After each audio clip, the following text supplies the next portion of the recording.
bunched in there, and I got a phone call. I don't even know if Mark was in there at the time, but not too many knew about it.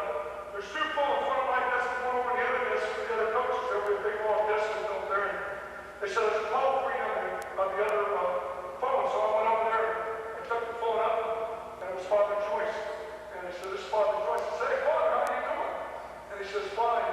I've met Father Joyce one other time, and corresponded with him a few times. I wrote him a letter in 1976, and I told him 1976 if the football job ever opened up at Notre Dame, I would like to apply for the job. He wrote me a real nice letter back. He said, we don't have any indication or we don't have any feelings of hiring a coach right now, but we appreciate your interest in the job.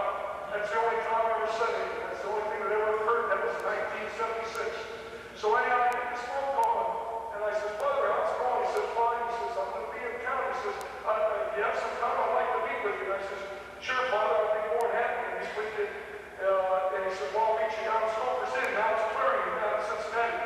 So I went down and I told him what room he was in. He was already in town.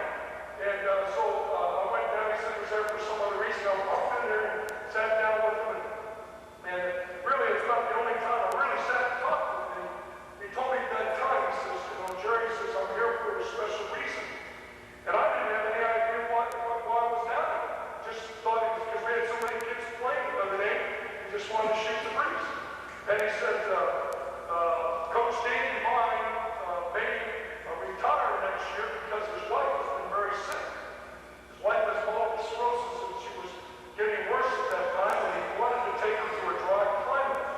And so he may step down, and we're interested in you as a candidate for the head football job. I'll tell you what, we talk about someone who was flabbergasted. I was at that point, and it's just like the greatest thrill just to even be thought of in that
leave